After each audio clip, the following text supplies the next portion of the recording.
இப்போ வந்து ஜீவ சமையலில் நம்ம விளாக் எதுவும் பார்க்க போகிறதில்ல. ரேஷன் அரிசியில் எப்படி இட்லி நல்லா சுடலாம் அப்படின்னு சொல்லிட்டு மாவாட்டி காட்ட போகிறோம். வாங்க எந்த அளவில் நான் ஊற வச்சுக்கிறேன்னு சொல்லிட்டு காட்டுறேன். இது வந்து ரேஷன் அரிசி. ரேஷன் அரிசி வந்து இந்த டம்ளரில் 4 டம்ளர் போட்டிருக்கிறேன். மேலே இருக்கிறது வந்து உளுந்து. இந்த உளுந்தில் வெந்தயம் வந்து 2 ஸ்பூன் போட்டிருக்கிறேன். அதுக்குள்ளேயே போட்டு ஊற வச்சுருக்கிறேன். இது ஒரு 3 மணி நேரத்துக்கு முன்னாடியே நான் 9 மணிக்கு ஊற வச்சுட்டேன். 3 மணி நேரத்துக்கு மேலேயே ஆயிடுச்சு.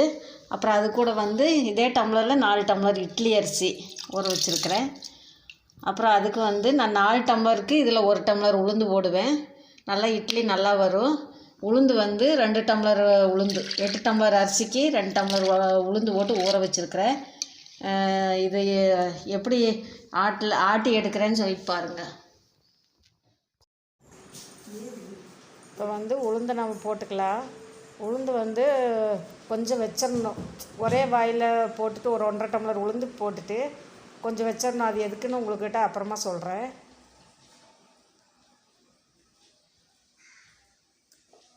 ஃபஸ்ட் எடுத்த உடனே நம்ம வந்து உளுந்து போட்டுடணும். இப்போ உளுந்து வந்து அரைக்கட்டும். ஒரு 15 நிமிஷம் வந்து அந்த உளுந்து அரைக்கணும். நல்லா மாவு வந்து நல்லா பொங்கி வரணும். அப்போ தான் இட்லி நல்லாயிருக்கும். நல்லா பொதன்னு மாவு வரணும். அதனால் இது கொஞ்சம் நல்லா அரைக்கிட்டு அப்புறம் பார்ப்போம்.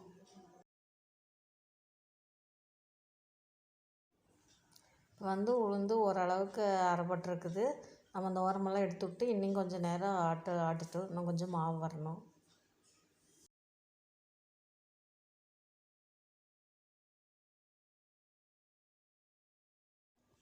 இது வந்து கொட்டைமுத்து ஆமணக்குன்னு சொல்லுவாங்க. இது வந்து விளக்கெண்ணெய் இதிலேருந்து தான் தயாரிப்பாங்க. இந்த முத்தை உடச்சி வந்து உள்ளே வந்து வெள்ளை வெள்ளையாக ஒரு பருப்பு இருக்கும். அந்த பருப்பை வந்து நம்ம எடுத்து இந்த அரிசி ஆட்டும்போது அதில் போட்டு ஆட்டினோம்னா இட்லி வந்து நல்லா மெதுமெதுன்னு வரும். அப்புறம் துணியில் ஒட்டாது. மெயினாக துணியில் ஒட்டாது. அதனால தான் இது வந்து சாப்பிட்டா வர்றதுக்கு வேண்டி இது இந்த காலம் இல்லை, அப்போ பிடிச்ச எங்கள் பாட்டி காலத்தில் இருந்தே அரிசி ஆட்டுச்சுன்னா இந்த மாதிரி ஆமணக்கு விதையை எடுத்து போடுவாங்க. அது மாதிரி நம்மளும் கொஞ்சம் எடுத்து போட்டுக்கலாம்.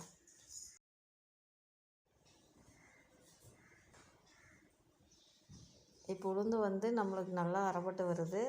நல்லா கல் நிறையா உளுந்து மாவு ஆயிடுச்சு. இப்போ எடுத்துடலாம்.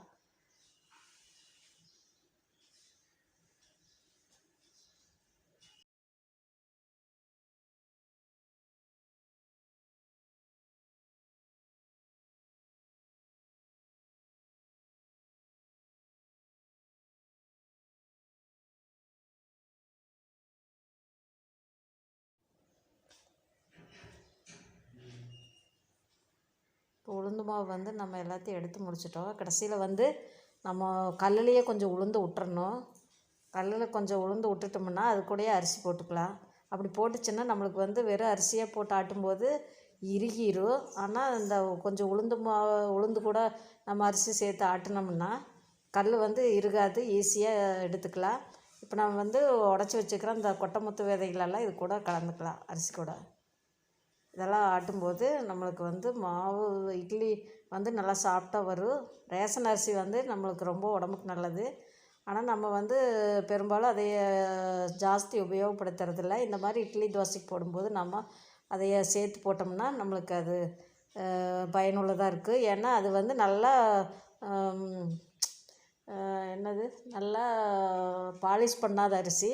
அதனால் அதில் வந்து சத்துக்கள் அதிகமாக இருக்குதுன்னு சொல்கிறாங்க. அதனால் ரேஷன் அரிசி சாப்பாடு செஞ்சு சாப்பிட முடியலைனாலும் நம்ம இந்த மாதிரி பயன்படுத்தி சாப்பிடலாம். நம்மளும் சாப்பிடலாம், குழந்தைகளுக்கும் கொடுக்கலாம். இப்போ அரிசி வந்து ஒரு வாய் ஆட்டிடுச்சு. இப்போ நம்ம அரிசி மாவை எடுத்து அதில் போட்டுக்குவோம். போட்டுட்டு இப்போ வந்து நான் மத்தியானம் 1 மணிக்கு 2 மணிக்கு பக்கமாக ஆயிடுச்சு மாவு ஆட்டும்போது. அதனால் நைட்டு செய்கிறக்காக வேண்டி கொஞ்சம் மாவு எடுத்து உப்பு போட்டு அதை மட்டும் தனியாக கலக்கி வைக்கிறேன். நைட்டுக்கு மட்டும் அளவாக. அப்புறம் இது வந்து எப்படி இட்லி வருது அப்படிங்கிறத உங்களுக்கு இட்லி ஊற்றும்போது காட்டுறேன். வந்து 8 மணி நேரம் அந்த மாவு புளிச்சிருச்சு. இப்போ நம்ம வந்து இட்லி தட்டில் துணியை நனைச்சி போட்டு இட்லி ஊற்றிட்டுருக்குறோம். அடுப்பில் வந்து இட்லி பாத்திரத்தில் தண்ணி ஊற்றி காய வச்சுருக்குது. இப்போ நம்ம இட்லி ஊற்றி அதில் வச்சிடலாம்.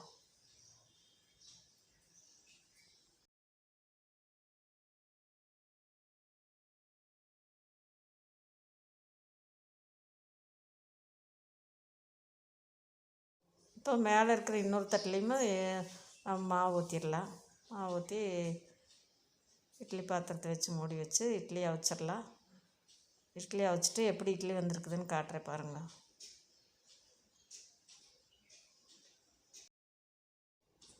இப்போ பார்த்திங்கன்னா இட்லி வெந்துருச்சு.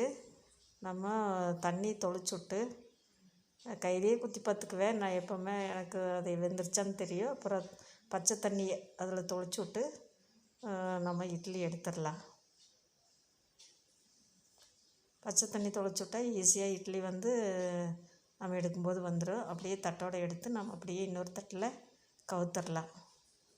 கவுத்துட்டு அப்படியே அந்த இட்லி தட்டை வந்து அப்படியே மேலே எடுத்துகிட்டு துணி எடுத்தோம்னா இட்லி வந்து ஈஸியாக வந்துடும். மறுபடியும் கூட கொஞ்சம் மேலே தண்ணி தொளிச்சிக்கலாம். தொளிச்சிட்டு இட்லி எடுக்கிறோம்.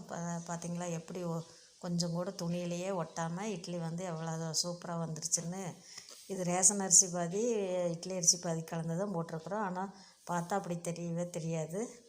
அதனால் இந்த மாதிரி நீங்களும் செஞ்சு பாருங்கள். செஞ்சு பார்த்துட்டு கமெண்டில் சொல்லுங்கள். இந்த வீடியோ பிடிச்சிருந்தா லைக் பண்ணுங்கள், ஷேர் பண்ணுங்கள், கமெண்ட் பண்ணுங்கள். மறக்காமல் ஜீவா சமையலை சப்ஸ்கிரைப் பண்ணுங்கள்.